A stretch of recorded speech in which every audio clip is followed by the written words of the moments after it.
Hey everyone, welcome back to Magically Unstable. I'm Kurt. I'm Nick. And I'm Nicole. And we are here to talk about Disney. And our anxiety. And that's why we're magically unstable. Oh, Jesus. Let's do that one more time. Or we can just keep that whole thing. Oh my God, that made me lightheaded. Oh my God. I'm Kurt. I'm Nick. And I'm Nicole. And we are here to talk about Disney. And our anxiety. And that's why we're magically unstable.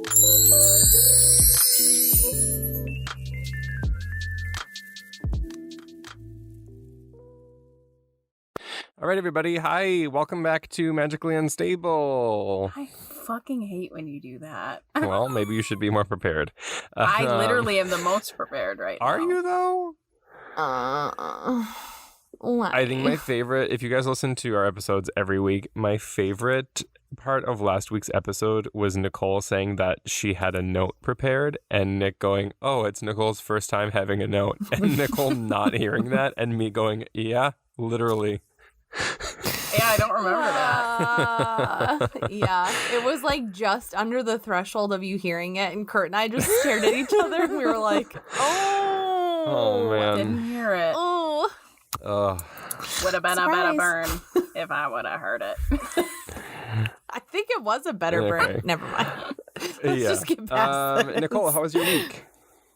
Oh my God, we are doing a podcast. My week. Yeah. I don't remember my week. I think it's been pretty good. That's I think good. It's been pretty good. As we're recording this, Nick is sitting in my laundry room, so. I am, yeah. I mean, Nicole, you're the only one who knows if you had a good week or not. That. So you know what? I'm going to take it as if I don't remember it. It's been a pretty good week.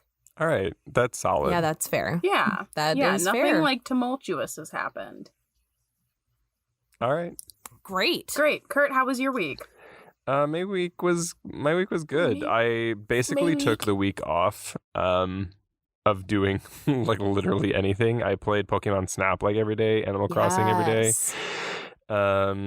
I just decided to be like, you know what? I'm 30. I spent my entire weekend in the Disney parks and like literally like ran marathons every single day. So I was like, I'm just going to rest this week. I'm just going to enjoy being 30 and watch The Crown. So Kurt's that's what 30 I did. now. Kurt is 30 now. Kurt is 30 now. Did you enjoy being You're 30? Next, bitch. I am enjoying being 30. Literally nothing has changed except I haven't worked out. So there you go. Yeah, Same. it's been good. It's been great. Great. Nicole, we already talked about you. Nick, how's your week? I'm fucking tired, dude. Like, I'm so fucking tired. We know how your week was. Please enlighten our listeners. Idea. So you guys know, obviously, like last podcast, I talked about how I was working like crazy. Well, that went straight into my mother flying in to Orlando. And I had spent the last 7, technically 8 days with my mother doing Disney parks. Has it really been that long? Yeah. Last Friday. Damn. Yeah. It's been a dooz. So we had a lot of fun. I'm not going to lie. Because of the reservation system right now, we could only do 3 days in the parks. So we literally spent from park open to park close every single day, park hopping in Disney. Went to the beach. We did Universal, which was super fun. Got to ride Velocicoaster, everybody. It was fucking bananas. But now I'm in Wisconsin. So literally spent 7 days with Sharon, jumped on a plane, came to Wisconsin. I'm fucking exhausted. I'm working here now, doing my old job that I did while I lived here. Not the good one, the bad one.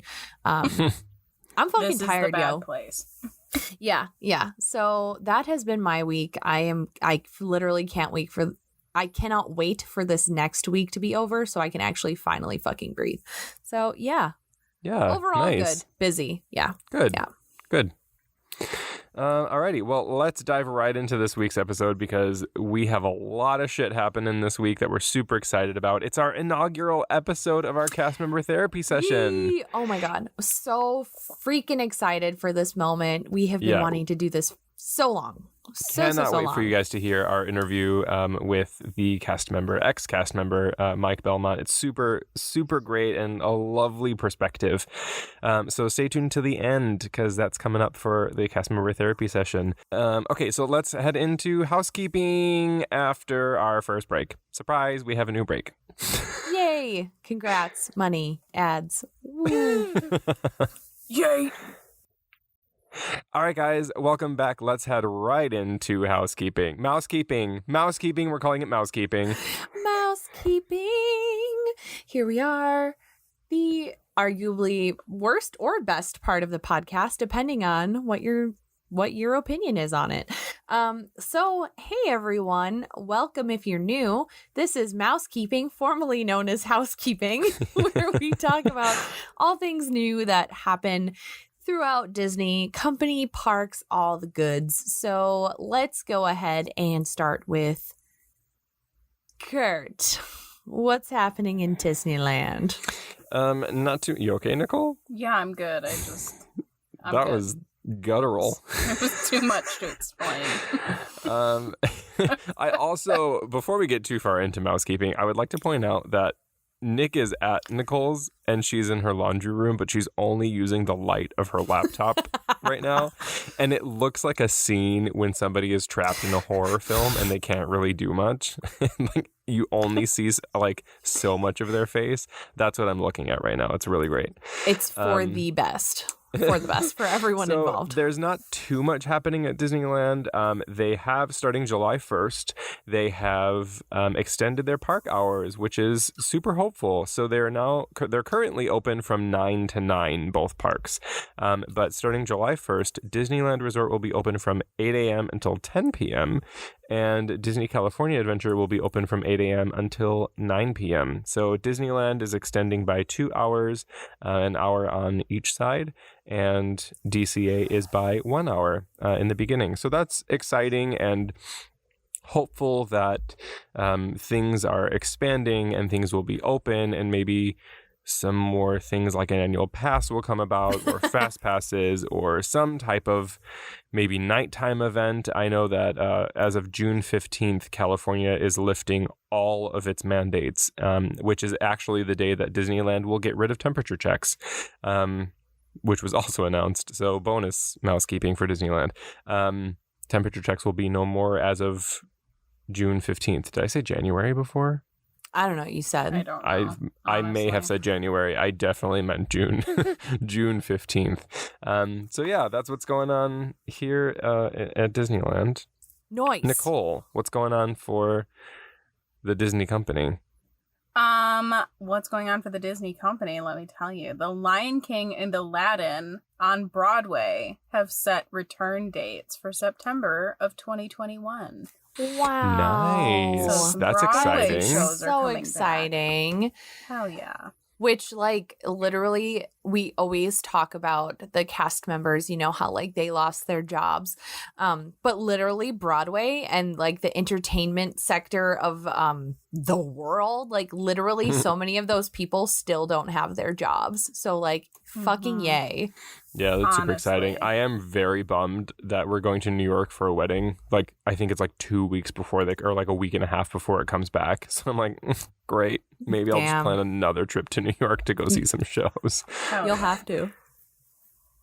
Yeah, that's my Disney company news, Nick. Disney World.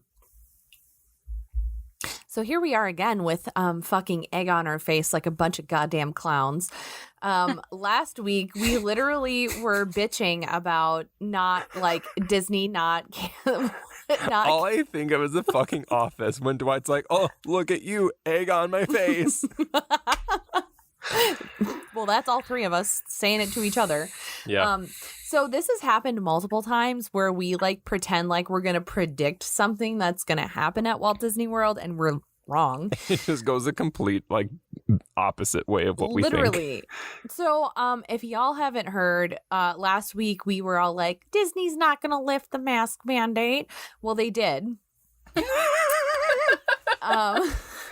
And I have officially experienced maskless Disney. So I believe it was May 16th, like out of nowhere. It was seriously, I swear to God, it was like midnight. These motherfuckers like made this announcement that masks are no longer required in outdoor common areas at Walt Disney World. And like, obviously that means like Disney Springs, not Disneyland, that's not the same, but at Disney World at least. And that was fucking terrifying when they first announced it. I literally was like, what the fuck am I going to do? Like, I have this trip coming up with my mom. Like I was literally panicking because that has been a contention point for all of us, saying like, if Disney takes away masks like completely, like we're not sure if we would feel comfortable going to the park. But let me go ahead and quickly share some insight. If you are one of those people, I promise you're going to be okay, especially if you're vaccinated. So what I love about this mandate is that it absolutely requires you to still have your mask on indoors. And like so much that a cast member is scheduled like at the beginning of all entrances of shops, queues, restaurants, everything to be there to tell you to put your mask up. And the one exciting thing that I would like to impart on people is I absolutely feel like this change has made people follow the rules more, which doesn't make any fucking sense to me. Other than the only thing that I could think of is back when we were required to wear masks at all times, people felt like they wanted to be more defiant and see how far they can get away with it. Where now that you are not required to wear one unless you step inside of a queue or on an attraction, I seriously feel like 98% of people didn't even have their masks below their nose in Walt Disney World once we got in queue. I felt like everyone took the direction very well, like immediately putting their masks on, keeping them on fully throughout the queue and on the attractions, in shops. And I just literally felt like everyone's attitude was so much more different. Like, I don't want to say excited for the change, but people literally like weren't even trying to push the boundaries. Of course, you have your like one or two douchebags that like always like, oh, I don't go to wear a mask even though I'm on private property and I signed a fucking waiver saying I would do so. I did see that somebody got kicked out for not wearing their mask in a queue. Yes, and their cast members are very serious about it, and like they came over on the intercom multiple times if someone even like was thinking of taking their mask down to be like, hey, by the way, there is still a mask mandate here at Walt Disney World. Like, you can't just fuck around whenever you want. And I will say the same for Universal because we did both.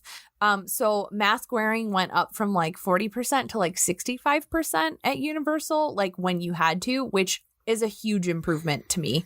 Like, the overall feel is just so different now. And I seriously think that because people are allowed to take their masks off at like the hottest areas out in the open sun, that is just a different experience for everyone. So yeah, that's nice. Yeah. I mean, I have some feelings about it. I'm excited about it. I'm glad that you had a good experience. I don't want to get like too far into it because this is not a therapy session, but I feel like I'm excited. Yay, cool. They still have to wear masks like indoors. But my biggest thing, I have two main things that I'm like not happy about this. One is that they're not following CDC guidelines, which is really upsetting to me. Like, CDC guidelines are set for fully vaccinated people, and there's no way that Walt Disney Company, World, whatever, Disneyland, doesn't matter. They're not trying to figure out who is or who isn't vaccinated. It's just a free-for-all. Like, we have vaccine cards for a reason. Yeah, like, it's just everybody. So like, it just kind of is disappointing to me that Disney's not following CDC guidelines in that regard. So that just is kind of like upsetting to me. The other thing that I'm upset about is with Bob Chapek in this whole situation in the announcement, how he had to just his verbiage in this whole thing. And I'm not the only one. I know that you guys are not a fan of him. And I've been reading a lot of articles that other Disney executives like Bob Iger and Kevin Feige from Marvel, they don't like him and they don't like what he's doing and how he's approaching things. And I don't like that he said in his statement about when the CDC came out with like the new requirements about vaccinated people who can or cannot be wearing masks. Bob Chapek came out with, I always have to think of his name because I don't like that there's two Bobs and it's just a lot for my brain to handle like quickly. But I don't like that Bob Chapek came out and almost pandered to the guests who have been complaining about wearing masks this entire time. Like his statement was, I don't have it in front of me, so it's not verbatim, but I know that his statement was like, he was like, now you don't have to wear, imagine wearing masks in Florida during the summer. This is big news for us. And he was basically just like the people who didn't want to wear a mask and used the excuse about wearing it in Florida. Like that was their main excuse and their argument for not wanting to wear a mask. He was pandering to those people. And he was basically using their excuse as a reason of why he was excited. And that just really rubbed me the wrong way, that it wasn't just about like opening up and bringing back magic and like making it more of like an official statement from a Disney company. It just, I don't know, just a lot of what he's been doing lately is just rubbing me the wrong way. How he basically, with the Disneyland annual pass holders, he basically told us to go fuck ourselves and was like, the program that we're going to replace it with is going to be the only thing that we're keeping in mind. He basically said the only thing that we're keeping in mind is our shareholders and making sure that they're happy. Yep. I was like, oh, okay. Wow. Thanks, dude. You can go fuck yourself too then. Like, what? So anyways, that's just like how I feel about the situation. Like, I'm really happy. I'm glad you had a good experience. I'm happy that like people are more able, like willing to be wearing their masks and stuff. It's just like from like the Disney part of it, I'm not really happy how Disney's handling the whole situation, and especially Bob Chapek. That is fair. And you know what? Since your guys' housekeeping was so short, I think it's okay for us to spend a little extra time on this because it is huge. And I would like to say, I agree with you. I absolutely think Bob Chapek leans a little Trumpy. And I don't like, if you listen to this podcast, you guys know that we literally like, we ain't here for that kind of bullshit. And these statements that he's been putting out lately have seemed a little like, oh, we know you guys have been suffering. And it's like, okay, two things. First of all, I fucking live in Florida, and I was wearing masks in mid-July when Disney's policy was from the minute you got out of your car to the minute you left the park, masks were on, and it's not that bad. It's hot, but we're in a pandemic and you're in a theme park. So fuck him for even being like, oh, Florida in a mask. Like, fuck you, first of all. Like, does he even live here? I don't even think he lives here. No, and he's from Indiana. Him. Yeah, he doesn't get to speak on Florida masks, although a lot of you fucking tourists that come here complain a lot about it, and it's like, shut the fuck up. Second, the reason why I think my attitude has been the way it is, where I'm kind of like, I don't like that they lifted their mask mandate as early as they did also and are not following CDC, but my attitude is so shitty lately that me, Kurt, Nicole, people like us spent this whole fucking pandemic doing what we were supposed to do, wearing masks, socially distancing, fucking staying out of places that we weren't absolutely had to go into. And we got vaccinated as soon as we were able. So you know what? Yes, it may be early and we can't tell who's vaccinated or not, but you know what? I'm fucking vaccinated. And if fucking Molly Sue over there isn't and her mask is off, even though it's not supposed to be, you know who's going to catch COVID? Molly fucking Sue. And I literally just don't care anymore. I'm like, if you people don't want to wear masks in here because you're bitching about the heat, I don't care. It doesn't affect me anymore because I'm fully vaccinated and you all can kiss my ass. Right. So I completely agree with you, Kurt. I do not like that Chapek was like, we're going to kind of get around the CDC. We're technically following it, but not really. douchey, not cool, but I also don't fucking care. Like, if you want to go to Disney and you're not vaccinated and you don't want to wear a mask, don't fucking cry when you go home and get COVID 2 weeks later. Like, I don't want to fucking hear it. So, yeah, for real. Yeah. Anyway, this is not a therapy session, but very important news at Disney World. A lot is changing. Disneyland, a lot's going to be changing there in the next couple of months. So make sure you guys just, I know housekeeping can be a little laborious, but clearly this is where you hear about all this great stuff that we get to experience. So, yeah. And if you want more information, you guys look it up. Like, there have been numerous articles out now in the past couple of weeks where Bob Iger has like came out and said like, or people who are close to the two of them in the Disney company are like, yeah, their relationship has turned pretty sour because of how he's been handling all of the situation through COVID and coming back, and how he's been just so silent the entire time. And he's not really handling anything. And he's just really focused on making money and streaming. And like, I get it. Like, that's, your job is more than that, though. But also, like, and Kevin Feige, the head of Marvel Studios, like, he also does not like Bob Chapek and refused to the offer to take over Lucasfilm for Disney because of Bob Chapek. Well, and you know what's really irritating about that whole relationship with Iger and Chapek is Iger retired and then because of the pandemic came back and was like, I'm gonna help you and not let you just fucking, drown with the pandemic, and came back and helped him. And now Chapek is just from what you're saying, it's like, it's kind of like a slap in the face. Like, Iger literally was like, I'm retiring. Nope, I'm not. I'm back. And now you're literally just gonna like dick off and kind of make the company look like super selfish and shitty. Right. Like, yeah. Mm-hmm. Yeah. Well, Yay. great housekeeping. That was a housekeeping / little bit therapy session, a little bit. All right, let's take another little break, and we will head into this week's video.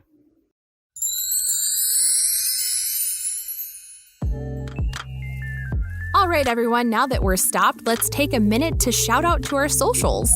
Since you've made it this far, maybe subscribe to our podcast. You can subscribe wherever you're listening, like Spotify, Google Podcasts, Apple Podcasts, or whatever you're listening on right now. You can also follow us over on Instagram and TikTok at Foreverland Fairy Tales. And most importantly, if you want more Disney content, or if you want to listen to our podcast on YouTube, make sure you find us there. We're at Foreverland Fairy Tales, and just remember to subscribe. All right, let's get back to the episode.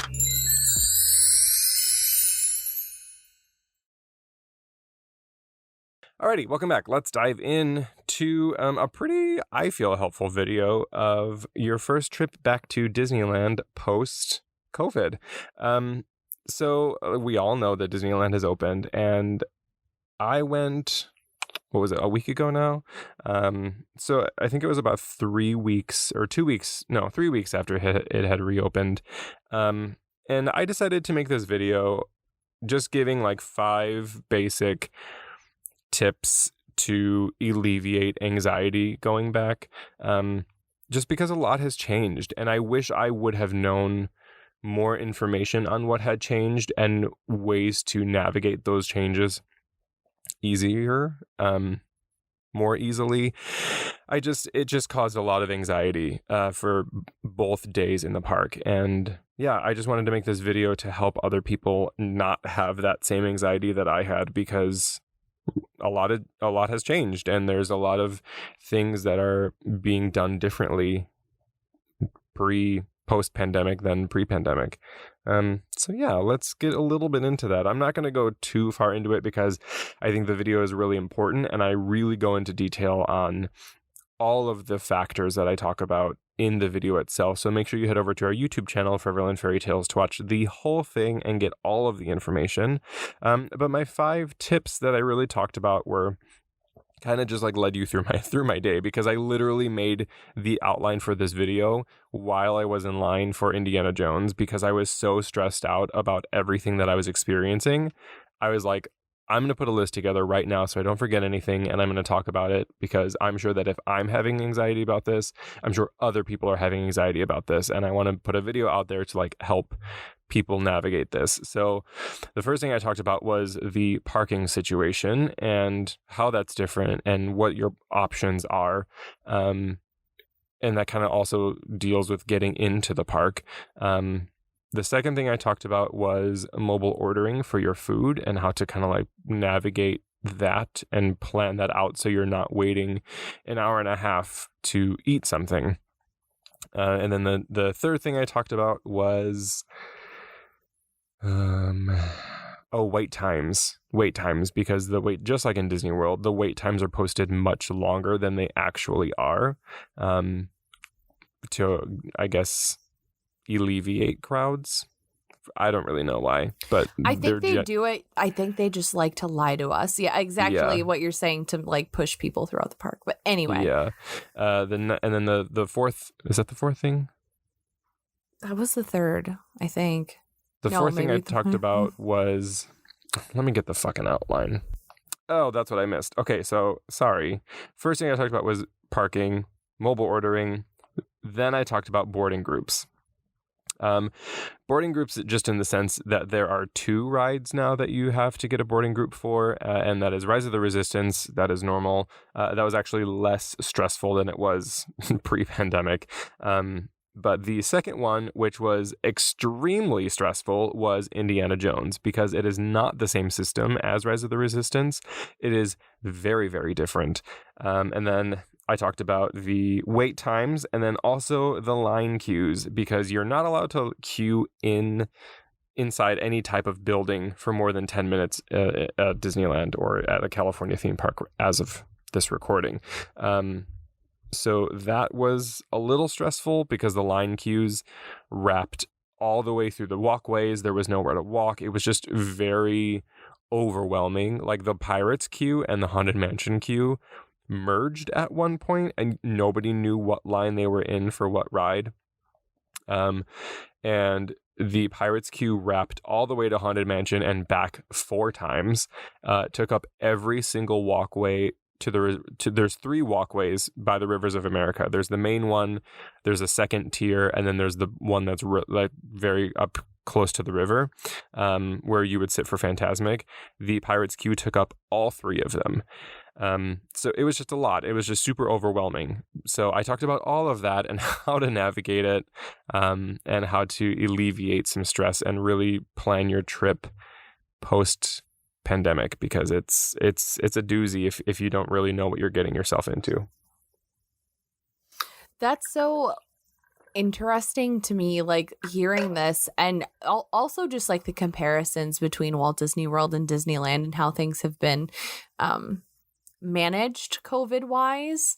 But I also, like, I don't know if you want to elaborate. We've talked about this at least once before, if not twice before. Just like how Disneyland's mobile ordering system is so fucking confusing to begin with. Like in Walt Disney World, you open up the mobile order like on the My Disney Experience app, like when you're feeling hungry, and you pick a window that's like a 15-minute window. It usually will say like now pick a window now and 15 minutes later. I don't know if that makes sense. Yep. Like, okay, great. Yeah. So it'll be like now and then 15 minutes later, that's your window. Whereas like Disneyland, like you order everything just like when you get there or something. Like I literally don't fucking understand it in the slightest. So it makes no sense to me. It's the same system. It's everything is the same about the 2 parks and the mobile ordering system. It's just because not all of the restaurants or places to eat are open, like how it was kind of at Walt Disney World, like everything was slowly reopened. They're doing the same thing here. And because of that, everybody only has a certain amount of restaurants to mobile order from. So everybody is mobile ordering at once for those heavy meal times. And, sometimes you can't get a window for another 2 hours. when you are hungry now, and that's not what it used to be. Like, it used to be how it is at Walt Disney World. You know, you can just go, oh, I'm hungry now, and your wait time was now until 15 minutes from now. And I went to look at I was trying to get that the Mickey macaron from Jolly Holiday, and I was eating my Dole Whip, and I was like, oh, let me just pop in. It's quick, like it's Jolly Holiday. There's not like extensive meals there, and it was literally a 2.5 hour wait to the next pickup time. So I did give some tips in there, but I mean that is the situation. You can mobile order your food at the beginning of the day and like plan around your meals. I don't like to do that just because I would rather get on rides. So I would like to rather plan around like my boarding groups and stuff. But you can mobile order the entire day at the beginning of the day. What I did find super helpful was it was very similar to Fast Passes, is just keep refreshing the mobile order like page on the app. Like, don't go to the specific restaurant that you're going to order from. Go to the entire, like the whole section, the whole mobile order section where it lists every single restaurant and what their times are, their like callback times are, and just keep refreshing that page. I was able to, I think I did it for like 6 minutes. I just kept like randomly going in and out of the section of the mobile order and on the My Disney Experience app. And I ended up getting one that was in like 5 minutes from now. Nice. From when I was looking. So it was all 2 hours, and then I kept refreshing it, and then I found one that was in 5 minutes. And then I got my Mickey macaron. So I would just say, just keep refreshing that app, and it's like the Fast Passes. I think that if they're not busy, they'll release more times. Like if people are not showing up for their mobile orders, or if they, are they have like a quick turnover, like a Tropical Hideaway. Like it's really quick to get your Dole Whip from there. Yeah, and my other tip on that one was just, once your time becomes available, just say that you're there, even if you're not there. Even if it's going to take you 15-20 minutes to get to that restaurant, just already say you're there. Because once your thing is ready, you still have to go up and give them your order number, and then they make your meal for you. It's not like it's sitting there taking up counter space. The only place I saw that it was already made was Galactic Grill when I got a Mickey ice cream bar. Interesting. Yeah, every other place they don't make your food until you go up to the counter and show them your thing. I have like so many questions. So Nicole, if you have like anything, I'm going to try and limit what I have, but if you have anything, like go ahead and ask, because I'm just like very confused right now. Oh, you're fine. My brain has no thoughts happening. That's fair. It's also hard because you haven't been to Disneyland before. Yeah. So it's like hard to picture these things. But like for me, boarding groups for Indiana Jones, like that also doesn't make any sense to me personally. I mean, especially with Dinosaur being here, like, and it's basically the same ride. I can't even picture like having boarding groups for that. Like, I feel like you can only maybe get like 200 people on that ride for the whole day if you have boarding groups. Yeah, it's essentially it's the same process. They have like a page now, like a virtual queue boarding group page on the My Disney Experience app where you can go in and just join them, which I feel implies that they have it set up for other rides as well if it gets too long of a wait, like a physical wait outside. I think they did it for Indiana Jones specifically because there's not a lot of room to social distance in the outdoor queue. Sure. Like if you remember the Indiana Jones queue, like there's that little part outside, but then the like rest of it, the rest of it is all that all inside, indoors because the show building was built in the old parking lot. So it's pretty far back from the actual walkway. So there's a really, really long indoor queue to get to the actual ride. So they're not able to use any of that space. So I think because of that, they made the boarding group for Indiana Jones so that there wasn't a huge queue, and it's in Adventureland. Like the pathways are super small to begin with. So I think a silver lining to that, though, is that the Jungle Cruise is being refurbished for the new storyline that they're putting in for it. So they're using the Indiana Jones queue takes up the entire outside of the normal portion and all of Jungle Cruise queue. So that was weird to walk through the Jungle Cruise queue for Indiana Jones. But the most confusing thing about it is that for Rise of the Resistance, you can do it from home.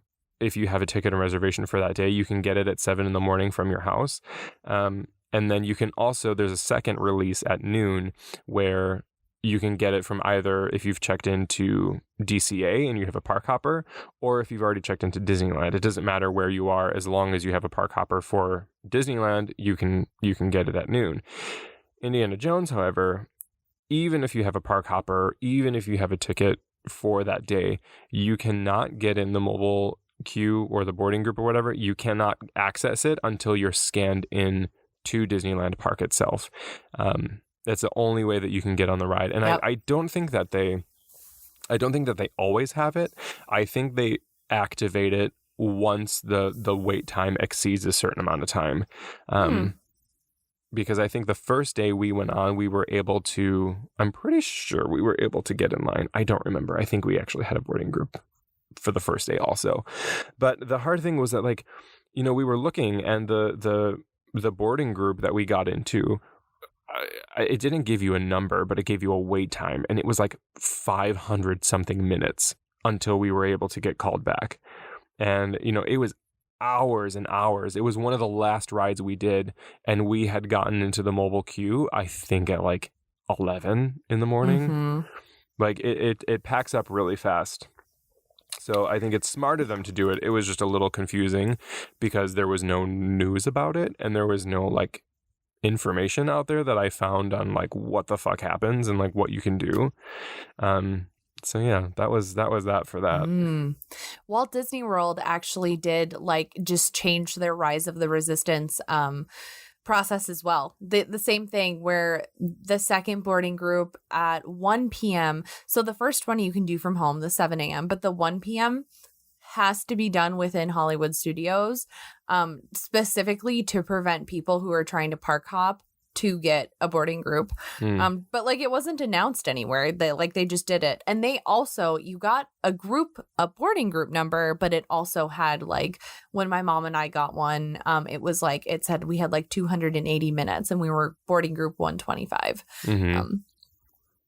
But it's funny that, so the last thing that I maybe question about, we talked about queues a lot, and if you've been to Disneyland, like, the first time I went, I was a little stressed out about how small the walkways were to begin with. And at Walt Disney World, the walkways are rather typically pretty large, and I get fucking, like, so stressed out with there being outdoor queues. So, like, I literally don't know how you weren't able to, like, or how you didn't just, like, have a fucking panic attack from there being, like, literally no space to walk anywhere at Disneyland with the outdoor queues.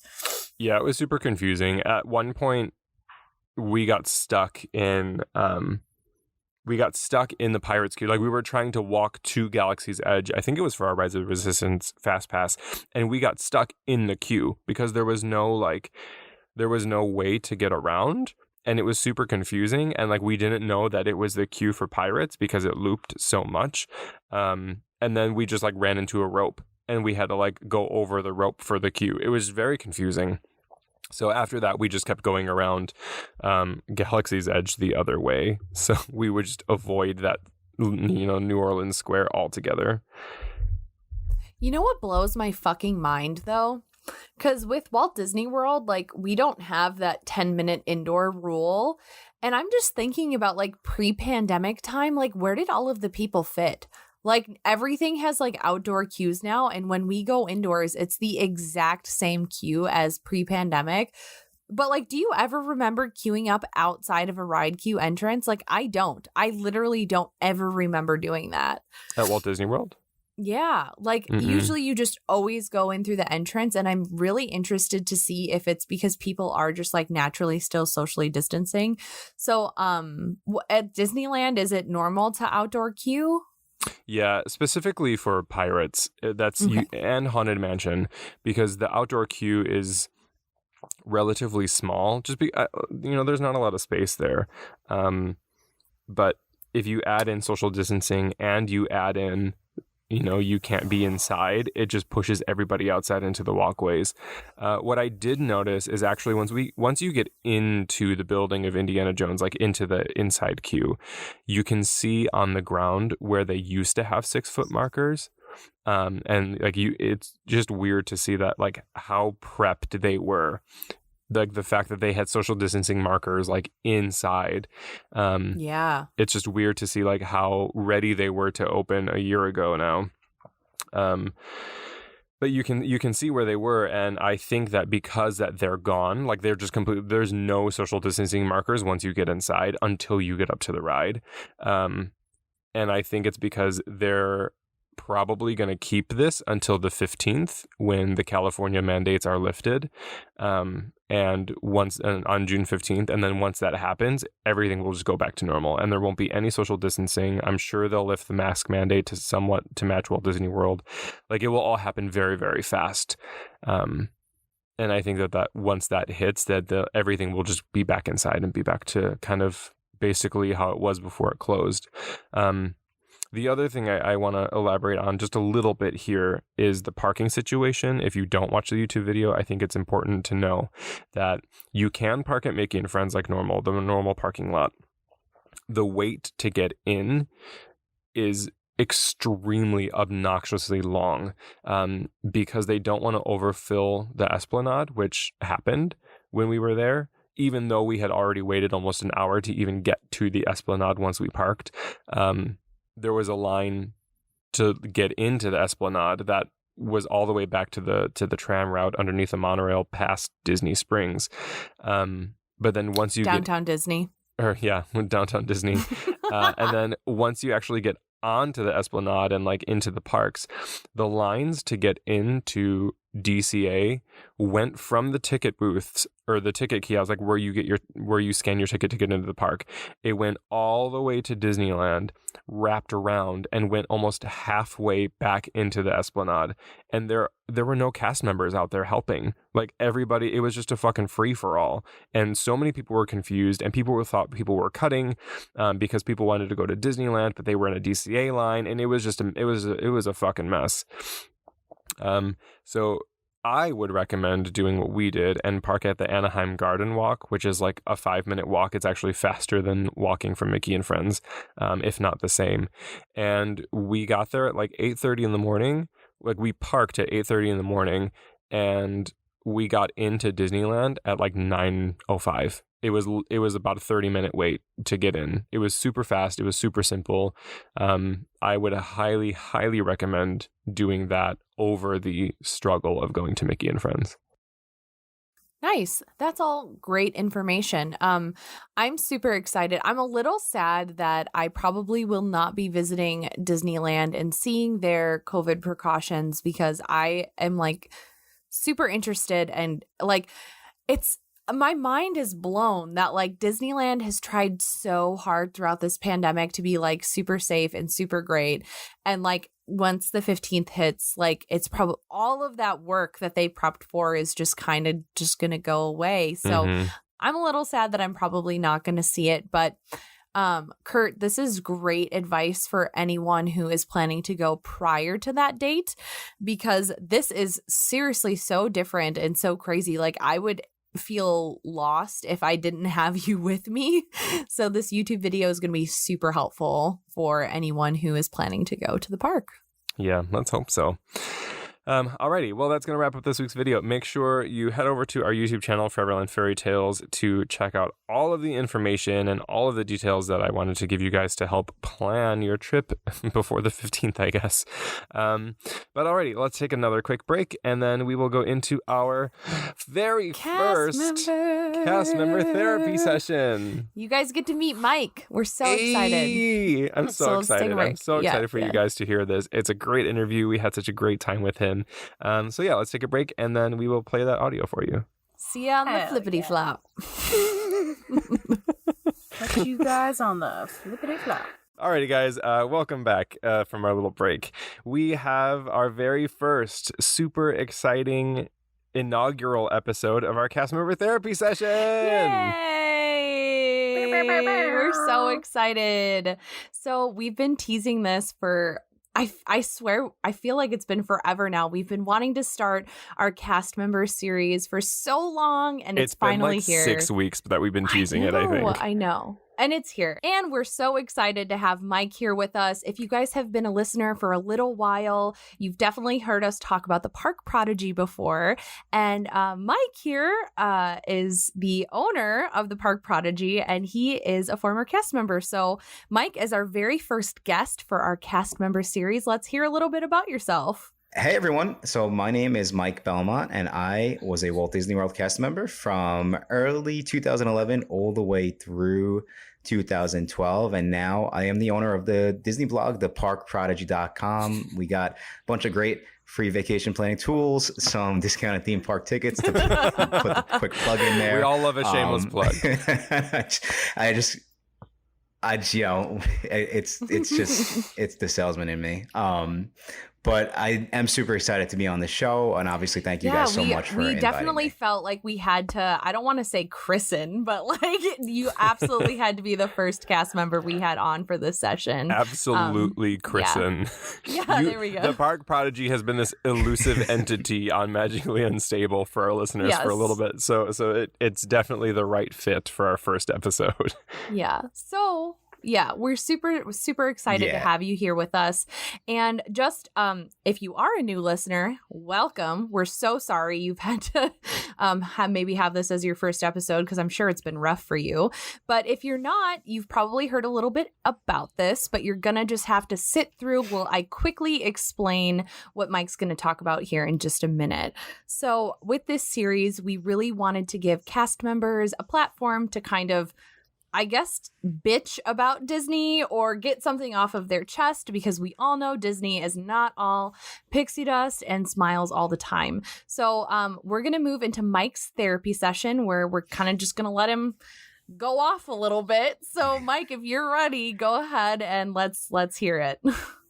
Awesome. So one of the main reasons why I was so excited to come onto this show is because I really, and obviously we all know, everyone who has a strong, love for Disney, we all know that Disney wouldn't be the place that it is without the cast members. Now, with that being said, obviously from my time working at Disney, I just know firsthand that the Walt Disney World cast members just don't get enough love. And a lot of times they just are underappreciated, right? So any chance, I have to kind of be a little vocal, and obviously the fact that you guys are putting a entire section of your podcast around that is just, it's awesome. So I couldn't jump at the opportunity enough. I do think that, with all of the bad, I do think to a certain extent too, if, we just take a little bit of time to, take a step back and say, hey, things aren't great, right? Or Disney could be doing things a little bit better. But at the same time, I promise you that looking back now, even though, it's been almost 10 years later, I still think back and cherish the moments at Disney. But I know in the moment, right, especially when there's so much going on and everything the cast members go through on a daily basis, it can be super, super difficult. Mm-hmm. Yep. And I wasn't even like in the parks for a majority. Most of my days, I was a Walt Disney World vacation planner, quote unquote. That's what they called us. But we were just very simply in the ticket booths. Mm-hmm. So, we would deal with the guests as they would come to the park. I worked at Ticket Transportation Center. You guys are probably familiar, more so just calling it where you hop on the monorail to go over to the Magic Kingdom. But that's where I worked every day. So for the most part, we would get the guests, early, bright and early. They were still in good moods. But then later on in the day, we would go do it's called parade control. And, those people, I can't even, I don't think people realize, right? You take millions of people as you put them in Walt Disney World, you send them to the Magic Kingdom Park, and then you just decide to have this parade just run through the middle of the park. Think about how many people are lining up, and think about how many people don't realize, like, oh, like, you tell me I can't just run across this street right now, even though there's a full-blown dragon breathing fire. You would think that would be common sense, but this is the stuff that cast members go through on a daily basis, and it's crazy. But it's just, unfortunately, I don't think it's going to be an easy thing to change. But I do think little things like this show can just bring more awareness, specifically to the Disney fans. so that, we could appreciate the cast members, current and old, a little bit more. Yeah, no, that's like the biggest thing. I think especially now being someone who lives in the area and going to Walt Disney World as much as I do, just like some days I'll sit there and just watch how people just like react to cast members. Now that you say that with the parades, like I'll have people watch people literally run across the street as like the cavalcade is coming right at them. And the cast members are like, what the fuck are you doing? You know? Yeah. So that's interesting that you have that experience. Yeah.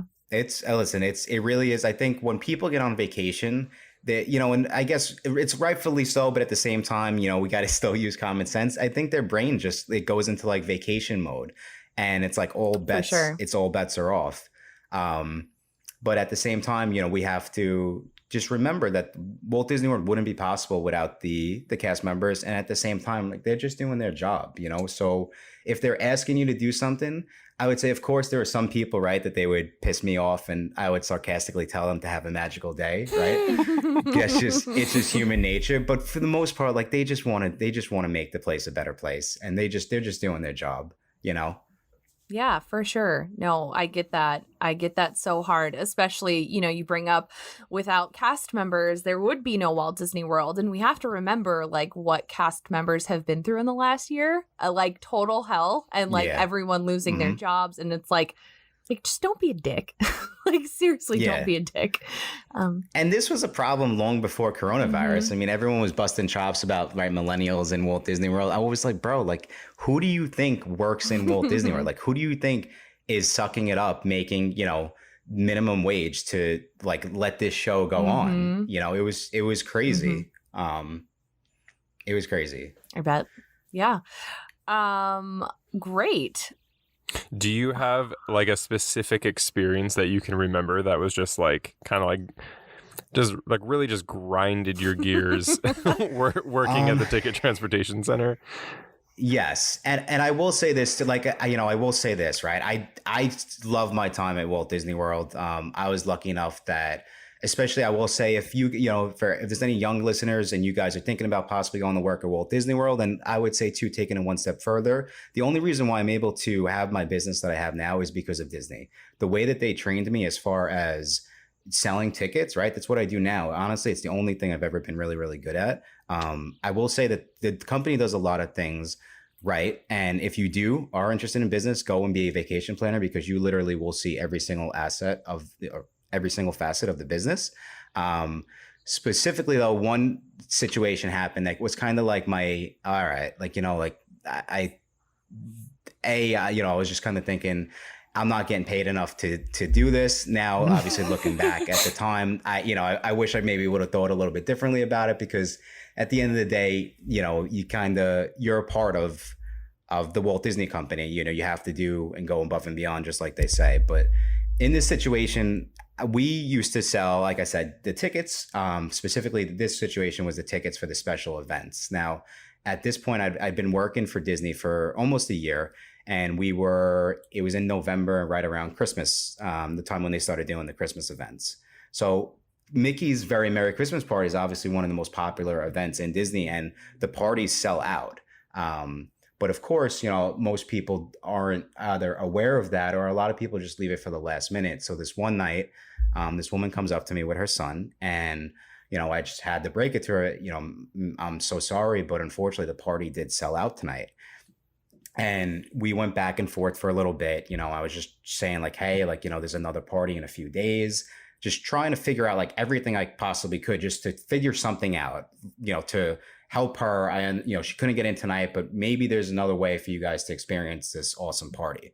And this woman she just looked at me and she just goes, "You serious?" And I was like, "Yes, unfortunately the party sold out." She was like, "My son has cancer and you're not going to let him my God. into this party." Oh, no.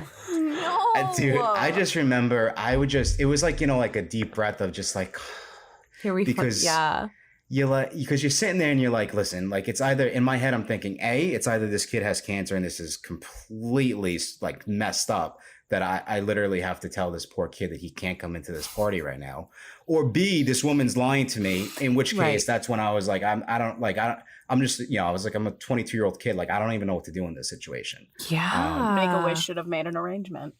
It was terrible. There's Nicole coming in with her one-liners.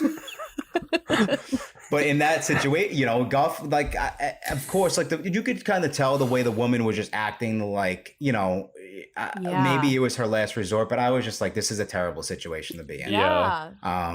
Oh my God. And I think I would be completely honest with you. I think stuff like that probably happens so often, and people don't realize it. People don't realize it. And truthfully, cast members, again, you're not trained for. Right. And they're put in these situations constantly across the board every single day, breaking bad news. And, some people are better than others, but I think that's part of the job that was, that was tough. What was your response to about that, though? I was gonna say, no, go ahead. I was kind of so young. Looking back now, like if that happened to me now, of course, I probably would have handled it differently. I very simply just told the woman, give me a minute. And I just called over a manager. I wasn't dealing with it. I would have done that as well. Absolutely. Yeah. Just slid. I would have called a manager under, before we even got to cancer. slid under the 1-800 note for Make-A-Wish. My God. Oh my God. See, I think this is so good for people to hear, because there are people like me who, I moved across the country because I wanted to work for Disney, and I just like had a whole bunch of smoke like blown up my ass that like it's such a beautiful place to work. And, obviously it's retail. So you're going to, kind of retail. So you're going to have that crowd of people that you're going to have to deal with. But like, I literally would have shriveled up and died if that happened. Like I would have wasted into nothing. Because, could you imagine though, like what do you flashback say? however many years ago this was, and it's like Gypsy Rose Blanchard. Stop. Oh my God. Stop. Plot twist. Oh man. Oh, well, sorry that happened. I mean, knowing you now though, like I seriously feel like you could like fix any situation like that. So, I would say too, if the truth is, for cast members, right, you get to a point, I would say at that point in my life going into it, I really wasn't the most confident, right? But when you start dealing with people on a daily basis at that level, your confidence and your customer service, and that's why I'm saying, on the flip side, it is a great place to work, whether you turn it into your long-term career or you just, go and work there for a few years and make some great memories. Your customer service, like your skills will go through the roof. Your personal skills will go through the roof. Because I would say every single bad story like that, like there are 10 good stories or 10 moments where you help someone and you're just like, yeah, like, okay, like this is why I'm here. This is why I'm doing it. So like, it's like anything in life. It's the good with the bad. Can I ask more questions about the bad? Because sure. I'm doom and gloom. What about Parade Patrol? Yeah, so it was bananas. And, like I said, I have to give a huge shout out to, like, in my opinion, like I was pretty much in like a sales role, like in this air conditioned booth. We are by far some of the most spoiled cast members on property. And I didn't even know that going into it. I was just placed in that role. But parade control is absolutely bananas. I mean, to start, you have horror stories. I want to know horror stories. I want you to have like decked somebody in the face. It never, for me personally, it never got to that point. Good. But like people would do crazy things where you would have to go and like run, like literally run people across the road because there's a huge, like I said, float coming through, or people in that situation too.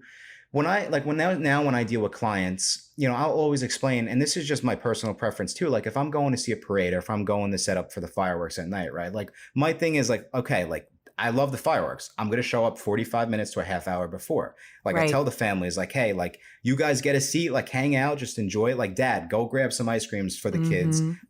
This is like a commitment. You guys want to get a good view. So you have to commit to that and show up a little early. Same thing with the parades, but people, they feel entitled, and I understand you're spending a lot of money, right? But at the end of the day, I would say, outside of maybe some people that just get the tickets a little bit cheaper, like everyone's spending the same amount of money. Right. So like, I don't understand how you could feel a little bit more entitled than, this family that showed up on time and think that you could just scoot in front of them. So that was a big issue that we would have to deal with on a daily basis, just telling people like, hey, you can't, and a lot of times too, like the cast members are cool too. I would talk to a family and say, hey guys, listen, like, someone would be complaining that they cut or they got in front of their view. And I would say, hey guys, listen, if you want, like, you guys are cool with it if I just let the kids come up front. And for the most part, like, people aren't, in complete asses. Like they'll like be cool with that, and the parents have to kind of hang out in the back. So there was always like, that was just some of the stuff that cast members will do that will try and find a good situation from a bad. But people would get into fights. People would, be entitled. It was just, it's a lot. And it's a lot of people. It's a lot of people. Yeah, it is a lot of people. Yeah. It's insane the amount of entitlement that people have. I mean, we have a running joke a couple weeks ago. Somebody got trespassed from Disney property, and their excuse for saying that it's not. For declining being arrested. Like they refused to get a temperature check, and they were like, you can't trespass me. I spent $15,000 here. And the cop was like, yes, we can. Congrats, we all did. Yes. Yeah. But I mean, the sense of entitlement is just, it's insane. I took my mom to Disneyland last Christmas, or 2 Christmases ago now, and last time she was there, it was like 50 years ago, and she was super excited to go back after 50 years, and like we sat, I want to say almost for an hour, like on a bench on Main Street for the Christmas parade to come by, and there was like a huge family sat in the street in front of her, and we're standing up, and she was like, Are you kidding me? Like, I've been sitting here for an hour trying to, like, waiting for the Christmas parade, and this huge family just came and stood in front of her on this. Like, luckily they were on the street, so they had to move anyways. But I was like, are you kidding me? Like, for real? Well, that's the thing. That's the thing too. Imagine this family thinks that they showed up late and they got the perfect spot, but it's in a location that you just simply can't stand in. Yeah. And you'd be running around just constantly. It's exactly what it sounds like. It's parade. It's, control. And then as soon as, like, let's say the fireworks end at night, you have to, like, make sure everyone's staying in line. Everyone's in a fashionably leaving the park. It's just a complete nightmare. Yeah, it honestly gave me so much anxiety, and people do it like that's their full-time job every single day, just controlling people acting out of order. Yeah, and that's so interesting to hear. And like, coming from a guest perspective, like I said, I'm in the parks all the time. I see this stuff all the time. I see cast members trying so hard. And I just want to say, like, this is not meant to, like, deter anyone if you're listening and it's like your dream to go work at Disney. This is just a spot where, you guys know us if you listen to our podcast. We don't like to talk about Disney as everything is rainbows and butterflies and perfect. So this is just meant to be like, if this may be something you're interested in, this is probably what you're going to have to deal with at some point in your role. So yeah, that's I think great. it's important to know that, like, you can love Disney, but you also have to remember that it's a company. Yep. Yes. Yeah. And there's always going to be people that suck. 100%. But guys, I'll tell you straight up, and I'm, my journey to this point, coming back to the Park Prodigy, I really love what I do. I knew that as soon as I left, I'll put it this way, I'm the type of person, I have a personality where I just got up one day, my friend possibly had a job for me, and I was like, you want to know what, like, I'm ready for that next point of my life. Like, I'm leaving the Walt Disney Company. The minute I stepped in my door back in New York, I was like, I screwed up. I didn't want that to end yet. So, the grass is always greener on the other side, right? It's not a perfect place to work, but you're still working for the Walt Disney Company. And like I said, my opinion is if you have any thoughts of doing it, do it, right?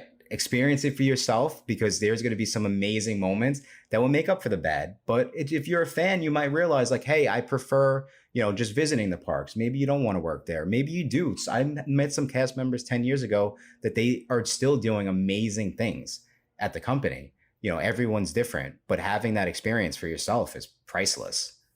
Which this is a perfect time. I feel like we've done this perfectly to, as Mike said, like, Disney is still a magical place. There are cast members that I've met at Disney who have been there for 50 years, since it opened or, slightly after, and they love their job. So, Mike, if you want, we don't ever want to end on a bad note. So let's go ahead and give you time to maybe talk about a magical moment that may be a good memory, a positive memory from Walt Disney World that you want to impart on the community.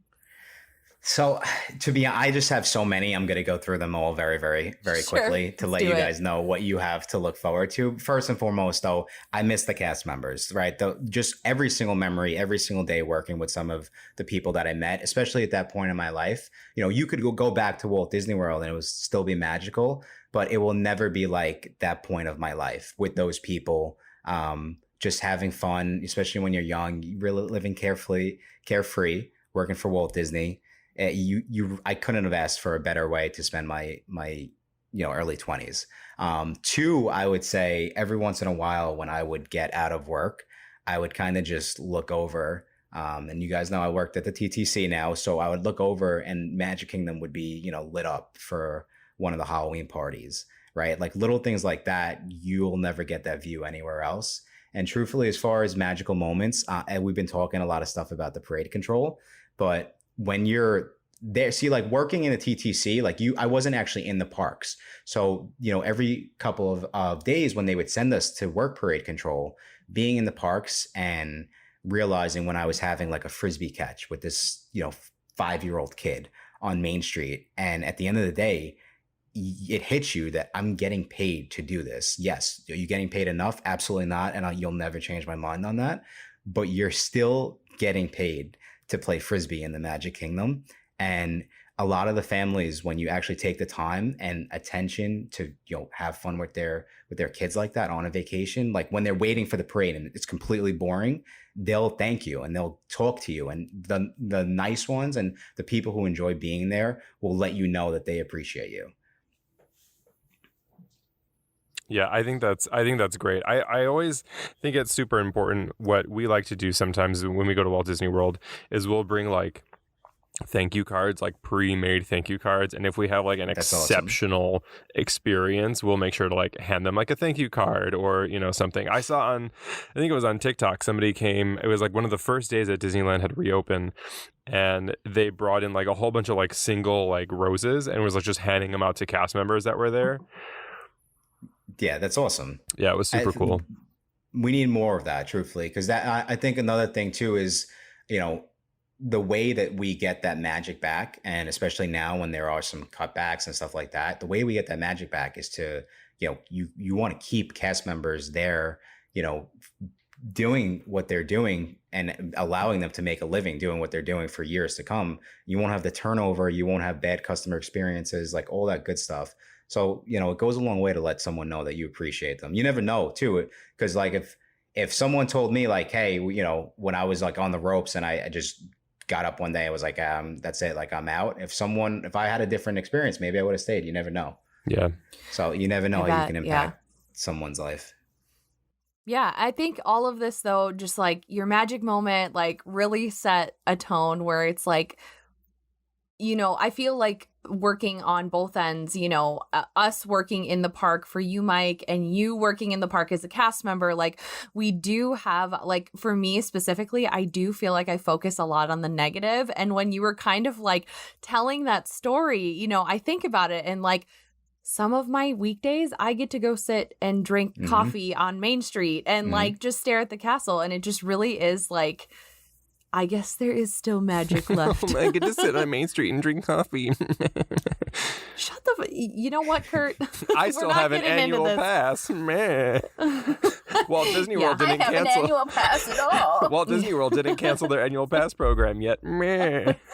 Now they'll be back. Not yet. But yeah, no, this was super. I loved every part of this. I feel like you hit like the full spectrum of just like your full experience. And this was super helpful. I think especially as if you're a listener and you're a guest, or if you're a listener and you're a cast member, like I feel like there's so many different parts where someone can just connect to that and feel that. And especially if you're a guest and you're a listener, like I think the most important thing to take away is just like remember that people are like human, and your experience is going to be so much better if you remember that cast member, there's someone with emotions on the inside. And if you have, you know, if you are polite and treat them with respect, like they're going to project that out in the world at, you know, whatever park they're in. So great. Yeah. I love that. Yeah, that was great. Thank you so much, Mike. That was wonderful. Awesome. Thank you guys. No, I had a blast. Thank you guys again so much for inviting me. Yeah, for sure. If you ever do Universal, make sure you bring me back on, because I do have some stories over there. I'll leave you guys with a cliffhanger. I'm not going to tell you. We can't wait. And if you're a listener, you know how we feel about Universal sometimes. So I'd love to bring that back. Yeah, but yeah, that would be the past couple weeks, we left Universal's dead body on the street and then ran it over 5 times. But yeah, that is going to wrap it up for our very first cast member therapy session or series. I don't know. It's the first one. It was great. We had so much fun with Mike. Thank you so much for coming on to our podcast and hanging out with us for a little bit. So I think this is it, though. Aren't we ending it here? Yeah, that's gonna come. Yeah. That's gonna bring this episode to a close. So thank you guys so much for listening and joining us on our inaugural cast member therapy sessions. We have plenty more coming out for you that we're super excited about. Some different stories. So make sure that you subscribe to us on whatever platform you're listening on. You can find us on Instagram and YouTube at Foreverland Fairy Tales. And if you want to save some money on your next trip, make sure you head over to theparkprodigy.com and book your next vacation there. Yeah, and I mean, obviously go to the Park Prodigy too, because there's a great blog that you can read about. But if you're super excited for our last true crime series, we believe our next episode is going to pick back up with our second episode about Disney's true crime. So definitely tune in for that. But other than that, we hope you all stay magical, stay kind, make good choices. And Nicole's just hanging out in the dark being a troll right now. Yep. So hell yeah, that's how I roll. Oh man. All right, bye guys. Bye. Toodles.